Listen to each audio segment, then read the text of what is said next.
Hi, Morgan. Has anyone else logged on? Have you seen?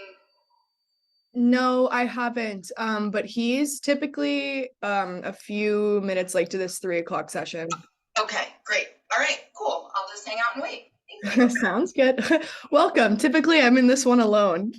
Oh no! It's okay. It's I okay. was coming on this one. I just decided this week was kind of a lot of. It was a lot to think about, so I felt like Yeah, I. definitely. Sweet. All right, I'll wait for him. Thank you so much, Morgan. Of course.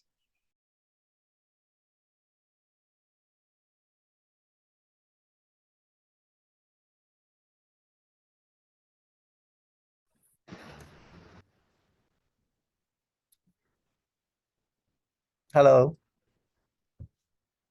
Hi. Hi, Morgan and Tanya. Okay, good. I'm glad both of you are on. And I prepared I did cut down a lot of the presentation to something more succinct. So I'm happy to try this out with you guys. It's Okay. kind of a dress rehearsal for tomorrow. Okay. Um, let me put some stuff away so I can, yeah, okay. So I've been kind of nonstop. I don't know. This is getting to be a busy part of the semester. Okay. Okay. Yeah. Okay. So, have you had a chance to look at any of the links for this week to the? I Just, just posted some links to videos and just one of slides. them. Yes, I watched the first video so far. I haven't watched any videos, but I've skimmed your piece. Yeah. Okay. Um, yeah. So actually, the videos are probably more fun because they actually show the work, a documentation of work. It's a lot of work actually. And what I would like to try to do with these slides that are prepared for the class is to give a kind of a more organized thread to sort of string them together, but also motivate the work. Okay, and connect it to the course itself. So I'm wondering, maybe I could try this out with you guys. If you don't have any questions, if you have any particular questions, we can start with some questions you've got. Since if you looked at the material and you looked at the videos, happy to entertain the questions. This is your time. So what did you think? Do you have any questions and any particular comments? I don't have any questions yet because I just went through them, so I'm still digesting. I was I thought a lot. I only saw the first video, so that's where I'm at in the process. I thought a lot about how this reminded me, or some of the ways that you were discussing that the work you've been doing reminded me of Berger's ways of seeing. But you said something in the midst of that presentation. You said I'd already thought of it, and then you said this, so it was interesting. You said ways of thinking, ways of making, ways of moving, and it just reminded me of that. Um, so talking about hidden ideologies and like the meaning of art. Um, and then there's no question in here. I'm not no Oh, yeah. questions coming out of my mouth. Question. Yeah, observations. Yeah, observations. Thoughts. Thoughts. Yeah, yeah. Just reactions, reactions and all that. And So, I was really excited at the end of the very presentation when you were talking about, considering instead of the object, the substrate in which it is shaped. I thought that was, I don't know, I really wanted to highlight that and think about that a little bit more. mhm. Yep. There's so much. I mean, there's so much I could say. Well, to maybe kick things off. I don't know about you, but I hate filling out forms. I hate, every time I get to a website, they all want your name and address and phone number. I mean, over and over and over again. It's not even about privacy. I'm just tired of it. I'm really tired of it. And I knew like ages ago that I always hated forms. It's like standing in line, right? That kind of thing. That and it seems like this is just kind of how do you call a rant, okay? That seems like there's more and more of it, and especially especially after databases got connected up to websites and web forms, which seems like it's been like that forever, but it wasn't always the case. There's even more demand for that kind of quantification of the self. It's called quantification of the self. So, and I think my kids don't think anything of it, except, they just do it kind of automatically. But some of us remember when that wasn't the case, actually. If you need, I mean, it's just rarely that you need to deal with that. And that's usually when you went to a bureaucratic office, like a state or government office, to register yourself for something like a driver's license. So this kind of crazy, I mean, it is crazy.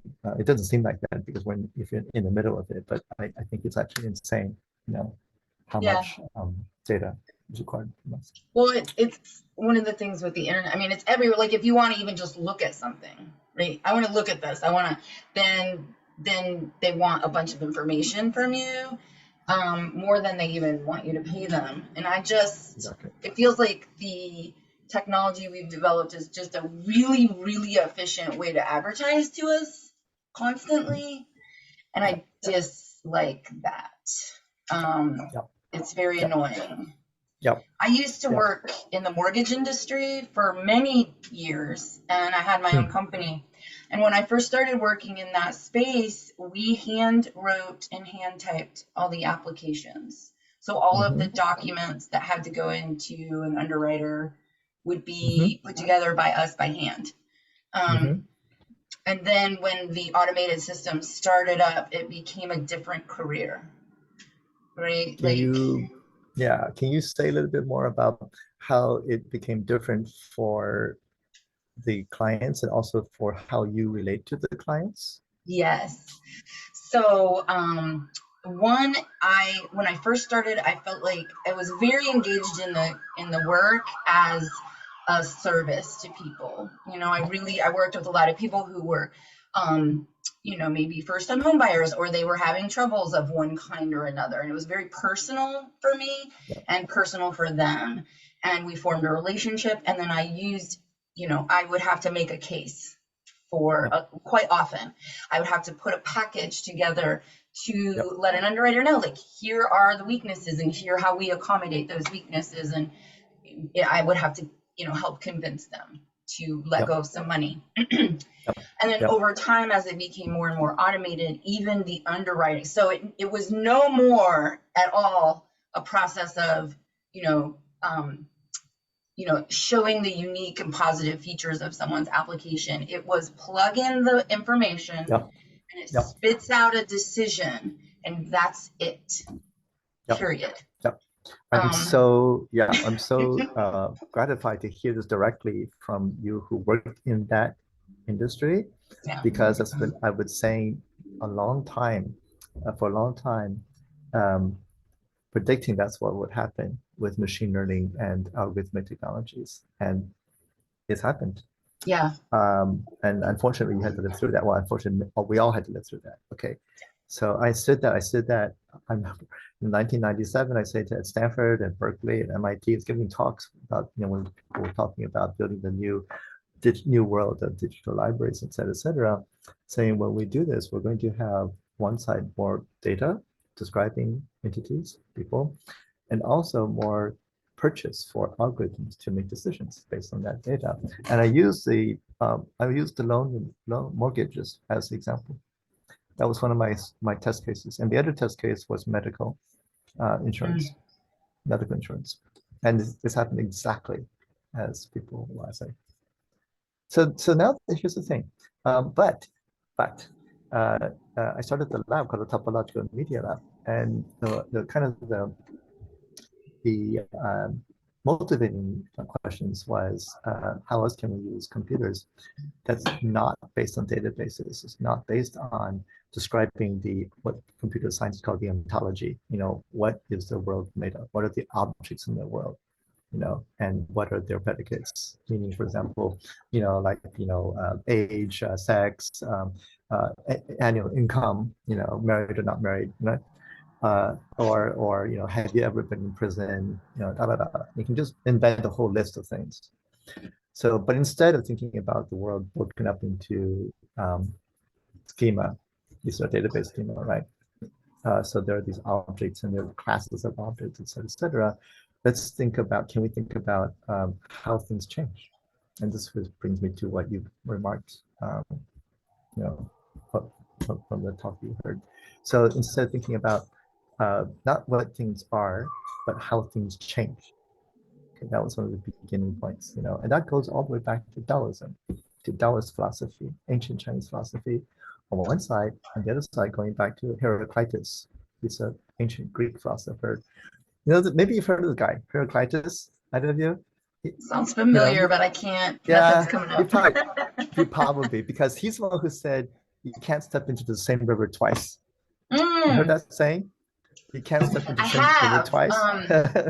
I think I can't remember who else in here. There's someone else. She's not here right now. She's a dancer, right? And I think about that a Yeah. lot with like dance performance or any live musical Yep. performance as well. Yep. But dance is definitely like you're here or Absolutely. you're not here. It's not happening again. And even if you're standing still, time moves on. The event is happening, right? So okay. So this is the other aspect, which started with all the research. It's a question about time, temporality. Things are changing. We're all changing all the time. So oh, I'm gonna have to. Oh, my boy's back from school, so I'm gonna get bumped from his desk. Oops, hang on. Come on, we're just revving up here, okay? So temporality, dynamic change, process, what philosophers call process philosophy. Thinking about process is it's as ancient as this other kind of philosophy, which is about what is the world made of in terms of objects. So there's kind of two ways. Another great divide between atoms, right? Democritus was the other ancient Greek philosopher who was writing about atoms, actually. He's credited in the West with the first atomic theory of the world. But Heraclitus had a completely different kind of philosophy, thinking about the world in terms of flow, of rivers, of time, of change, dynamic. And of course, there are many others. Okay, I'm just picking two out to make it more clear. Oh, sorry. So what I've been doing with this kind of experiments and working with technologies, in fact, is saying, well, what if we had a different alternate history of philosophy? What if we thought carefully about change and dynamic and flow and temporality, which is why we work with musicians and theater and dancers, because these areas of expression are concerned with time, right? Music happens in time. Dancers move in time. Theater are events in time, right? And we've had, what, who knows, 5,000, 10,000 years, probably more, of experience with getting people together to move, to sing, to move, to dance in a meaningful way. And be coordinated Horrible. with each other, right? Like the Exactly. time, no one has to no one's like looking at their watch, right? Exactly. You're reacting to each other and you're constantly cueing each other. Absolutely. It's very beautiful, right? You can see that. So this kind of coordination of attention and coordination of intention. What do people what they're trying to do, So these are deep roots for the work with the labs that I set up in the center, synthesis center. And that's preamble, okay, for the slides I wanted to share. If you give me a few minutes to transport myself to a different site, I'll come back on, okay? To turn the video off, but leave the audio on so you can sort of hear all the friendship going to happen, okay? Okay. Just a second. Sorry. Try not to trip up over this stuff. Okay, here we go.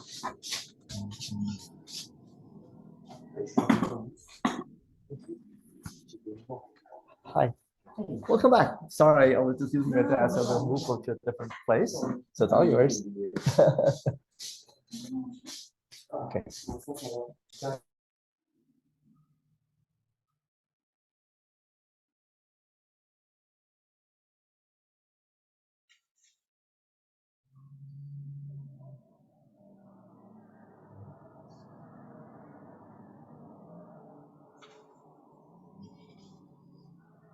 Morgan, what's Okay, I'm back.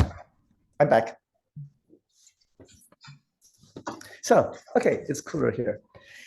Now, if I can share the slides, that'd be really great. Let me go and see, retrieve them. I'm really eager to try this out. And I'll do this again tomorrow, probably do a better job of it because I have more time, and I'll record that tomorrow. So I'll share this links with everyone. Okay, so let me share.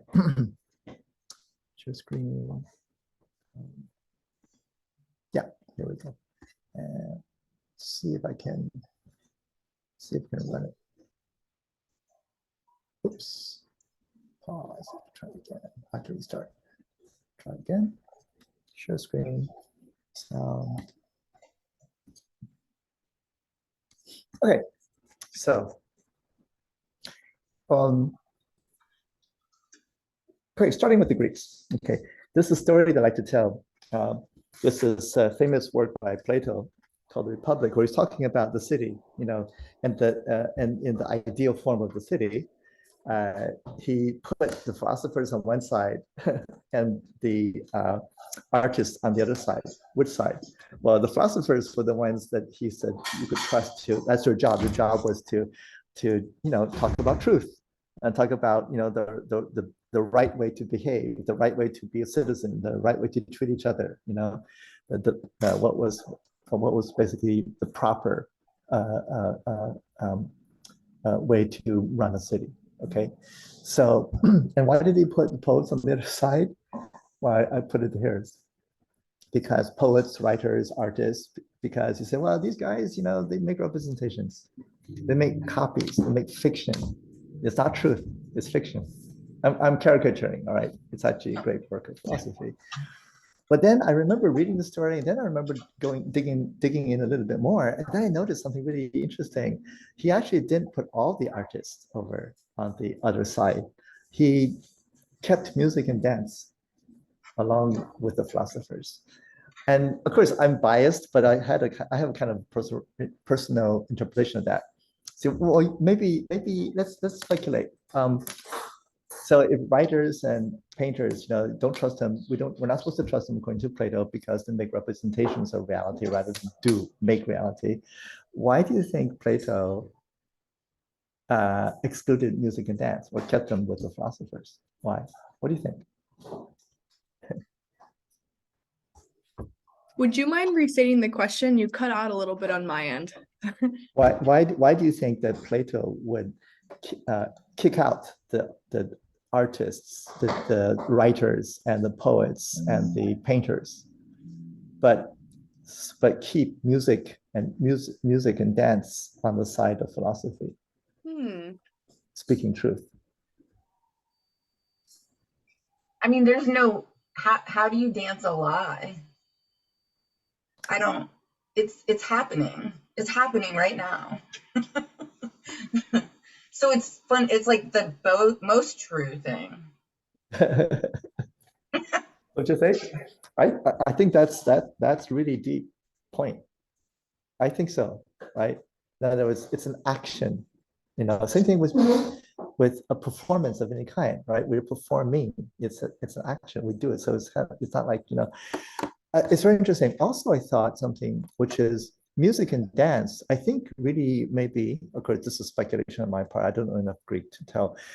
Music king and dancing, right? In other words, the art of music, meaning the art of singing, and dance meant the art of dancing, meaning every educated person in the city of Athens, in this ideal republic, should know how to speak truth, to be able to reason, but also to be able to articulate thought in these multiple modalities, whether it's through spoken word, sung word, or meaningful gesture. So I like to think that music and dancing are just other modes of expression for the educated citizen. So let's move on. Question then is, people talk about science and science, and I think maybe this another starting point was for me is, well, science hasn't meant the same thing throughout the centuries. It just hasn't. What was science back in the 15th century different from what science was in the 16th century, 17th century, 18th century, and now. So it's changed a lot, So, for example, in the time of Machiavelli, you've probably seen, people say Machiavelli says he wrote beautifully and perceptively about the art of governance, the art of government. So, and what's interesting for him is that, before him in the Middle Ages, it would be church, right? That knowledge comes from God, right? Or in the Middle Ages, well, let's say the beginning of the Renaissance, what was the other source of knowledge for the Europeans? If it's not God, then what? What do you think? In the Middle Ages, in the Renaissance. Thinking about like law, mathematics, astronomy. Yeah, it's reason. It's And the sources of that point, if you know a little bit of the, I'm trying to, at that, like the word, I'll give you a hint, the word algebra comes from Arabic, algebra, which is the name of the author who actually transferred some of the Greek text into Arabic, and then it was translated later into Latin, right? So we know this from high school history, right? There's not so much European scientific knowledge came back through the Arab cultures, right? So it was the Greeks. It was the Greeks. So knowledge before Machiavelli was either you read Aristotle or Plato, whoever, right? Or you listen to God. It's from the Bible. But Machiavelli was revolutionary because for him, he said, you know what? We can also learn by observing the prince, observing how present day, in his day, 15th century, rulers ruled the states, or how Venice ruled itself. So that's totally different way of thinking about knowledge. It comes from observation of politics. Galileo, right? We think of Galileo as the beginning of modern science. For him, it was through a telescope. You observe, you use instruments, you look at the world through your instrument, you come up with a theory, in this case, mathematics of celestial motion, and you have a phenomenon. Hey, the stars are not fixed, they move. So he's kind of the, revered as introducing yet another kind of knowledge. Knowledge is observing nature using mathematics to account for what you see. That's a wholly different theory for knowledge. So the question I have for us, or for everyone, is today, 21st century, what is going to be our kind of knowledge? What kind of knowledge do we need for our time? Like the science, so to speak, of today is not the science of 1900, not the science of 1700. It's a different kind of science. Scienza just means to know. So we live in a very practical age, is what I said. It's a practical meaning. How do people do things? How do people make things? That kind of stuff. So, but there are philosophers who are thinking that way too. So here are some people. Guattari wrote about what he called the three ecologies. I mean, not just the environmental ecology, but it's ecology of ideas, ecology of societies, as well as ecologies of minerals and plants and things. All right, and we're going to read a little bit from maybe one of those. And I want to make a dig at the kind of the Renaissance man idea. This is Da Vinci. I think it's Da Vinci, right? This famous picture that people see used over and over again. This is kind of the Renaissance picture of knowledge. And of course, it's a man. And he's at the center of the universe. And this is kind of the inheritance that we have. This is kind of an editorial remark, right? That 20th century science, 20th century notion of reason and all that was based on putting man, like the male man, in the M-A-L-E, man in the center of the universe, and measure all things with respect to the human. And we can't afford to do that, right? We just can't afford to do that. Have you guys seen or heard of that famous experiment that Isaac Newton, another one of the great, modern scientists, was Isaac Newton, right? And he's credited with the beginning of calculus and gravity, but he's also credited with this experiment. Do you know this experiment that he did? Yeah. What does this picture show? Light into a prism, that is then separated, for lack of scientific terminology, into all of the colors that comprise the original beam of light. This is an epochal experiment that Isaac Newton was credited with, that he found a way to focus. It's actually, I tried it. It's actually, you have to do a bit of work to get focused beam of light. Most light is diffuse in this room. So he got a beam of light tightly focused that could run through the prism, and then he discovered that it was made of these colors. Okay, epochal, really epochal. All right, but I'm using this as a kind of a metaphor for modern science. Just divide and conquer, you know. So if you want to understand the world, well, you don't have all these different disciplines: chemistry, physics, thermodynamics, quantum mechanics, right? Physiology, whatever, civil engineering. So just divide up, have these different ways of thinking, and then have all these different, very well-defined disciplines that you use to illuminate the world.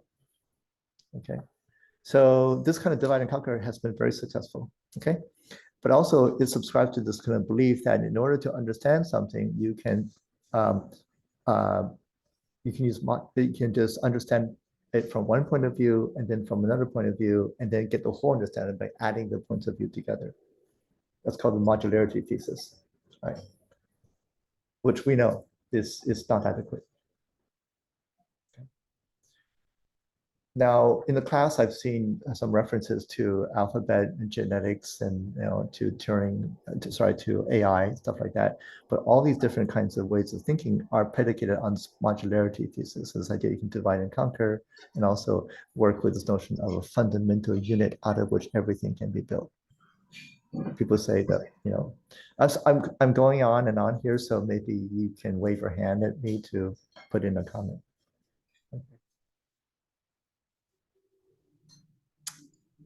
That's all not negative. I'm not all negative. I'm born American, meaning that I always try to think, okay, so that's the negative part. So what's the positive part?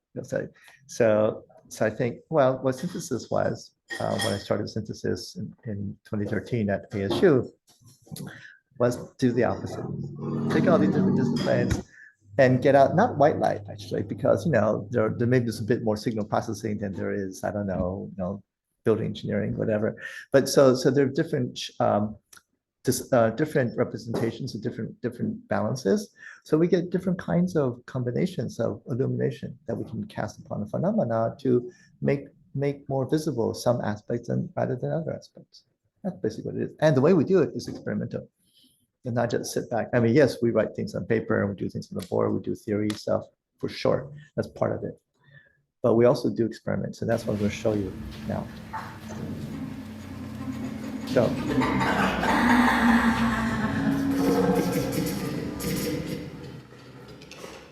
So this is done in Montreal in my previous lab. We poured 13 tons of sand into this black box. It took 3 days. And then people walked, there were 13 tons of sand, okay? And then we walked, but there was also a lot of computer vision running, real-time processing of sensor data coming from the floor, from the cameras, from the pressure pads underneath the sand. There's a lot of engineering going on here, but also a lot of signal processing so that any kind of movement like that sand in the air will be interpreted as vectors of motion by the computer vision system, which would then be sent to blow apart virtual fields of particles in the particle system, as well as synthesizing music. Okay, now that means that there were no models of humans, bodies in the room. I mean, yes, we were walking around in white lab coats. So if we wave our hand, the hand would create some music, but it could be a ball. It could be a dog, but we didn't have dogs. It could be a chair. It could be 10,000 particles of sand. Okay. So this is one out of infinitely many kinds of what we call responsive environments. I mean, the whole environment is alive. Okay, and the whole environment is alive so that no matter what you do, walk, talk, gesture, sit down, something rich happens in the environment around you in terms of the lighting, the sound, and sometimes we attach fans, for example. Okay, this is absolutely theatrical, of course. Okay, But that's the kind of system that we built. We built so we can build any kind of reactive system. Here's another one. So this is very, very basic, where as you walk around, different blobs of black would appear around you, pulled onto the floor, onto the sand. It was brilliantly lit, okay? Brilliantly lit. And the video artist did some very beautiful graphics that were responsive to people's gestures. But I asked him, please, can you please invert the image from, instead of white, black and white, make it white and black. Sorry, instead of, yeah, white and black. And what's interesting is that when the bodies were dark, see, the whole point here was to say, what kind of environment can we build such that people would be more social? People would really start to pay attention to each other, try to maybe dance and move with each other, that kind of thing. But the images on the floor were so charming and so mesmerizing that we were all walking and looking down on the floor like this, kind of ignoring each other. So I said, hey, why don't we just invert the image? Make it bright around us and dark everywhere else. Reverse this picture. So, and let me ask you, and then just within a moment, everybody started looking up. And we started looking at each other. So why do you think we did that? This is a real question.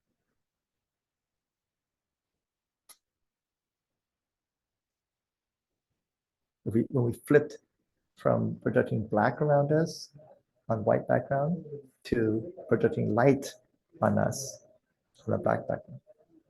What do you think? Look at the picture here. Everybody's in the dark. When we flipped reversed the light dark, our bodies were bright. The floor was dark. So we were illuminated. We became visible to each other, more visible to each other. This is an example of a phenomenological experiment, meaning the camera, you take a picture of this thing and the camera is indifferent. It doesn't care. You take a picture of one kind of image versus another kind of image. What makes it different is our visual systems work the same. What makes a difference is our attention. What do we pay attention to? Okay. We see as well, let's put it this way, the whole room. Okay, therefore, but what's interesting is how we can tune people's attention to something. So that's why we talk about doing experiments, which are experiments in live experiments, okay, live events. It's always live events, okay, and we talk about the aesthetic, meaning kind of the formal, the light, dark colors, and but also ethical, meaning how do we treat each other as props, or do we treat each other as people, for example, or as living things? Here's another. Now I'm going to show you a couple of very different sets of techniques. Here's one that involves objects, but charming them.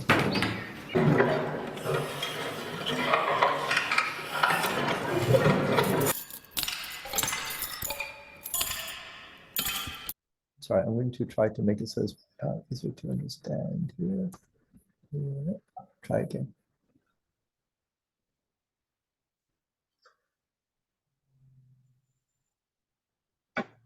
Oh wait, sorry. Are you not seeing this anymore? I'm sorry. Did I break the? Yes. Okay, hang on.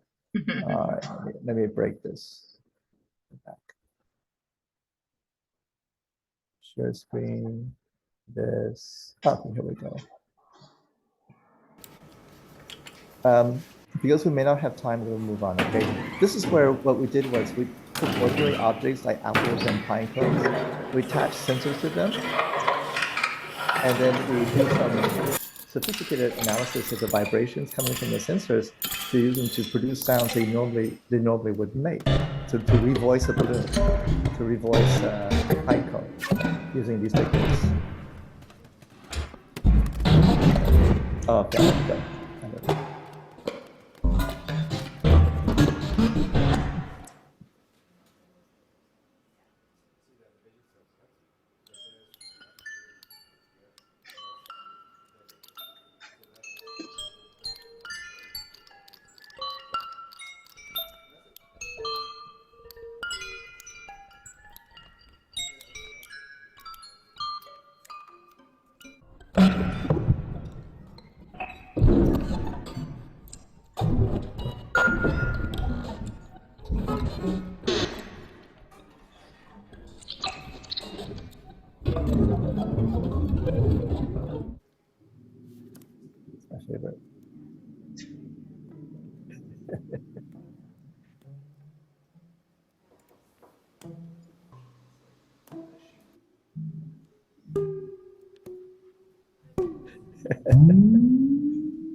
Now it's going to change the instrumentation.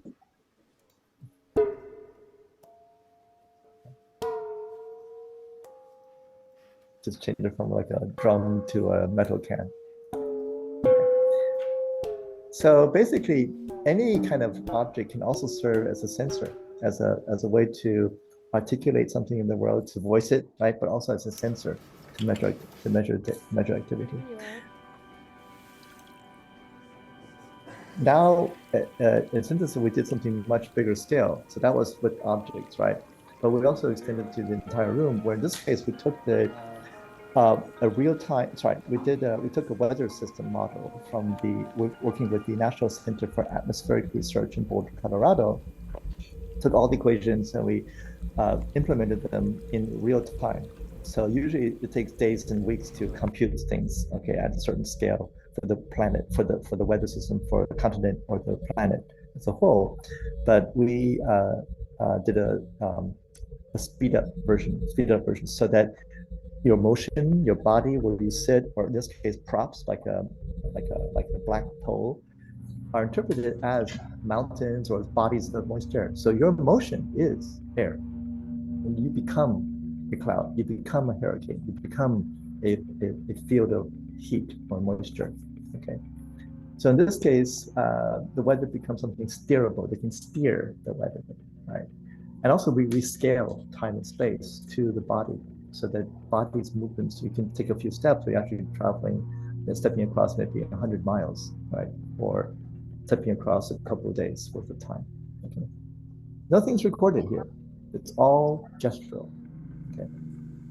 So that's how it's becoming weather. In this case, it's a different set of projects about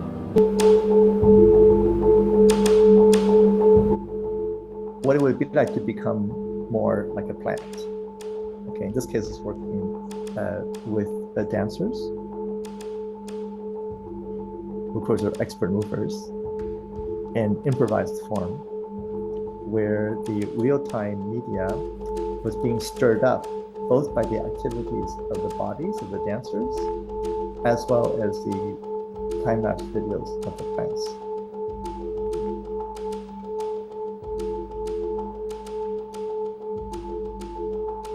So in this case, it's about joint activity, where we combine vectors of movement from both the living bodies of the humans and the time-lapse bodies of plants to expect very, very different temporalities involved here. Okay, and all the vectors are a resultant of. Hey, Morgan. Hi, sorry. I apologize for interrupting, but today is one of the days that I have to leave early. Yeah. So thank you so much, Tanya. It's great to meet you. Have a good one. Okay, see you. Thank you so much. We'll keep going. So you're okay for time, right, Tanya? Oh yeah. Okay, good. But I can pause there if you have some questions. I'm just absorbing. I don't have any questions right now. I'm just sitting with it. Okay. All right, good. So you see, these techniques were coming from, or had to be invented, working with movement artists and musicians, like I said. But now I'm going to show some of the applications, right? But they're both fundamental applications, but also practical applications. So one of the fundamental applications has been work with a whole bunch of people, including biologists, literary folks, mathematicians, philosophers, anthropologists, thinking about ethnographers. Elizabeth Grosz is a feminist philosopher, thinking about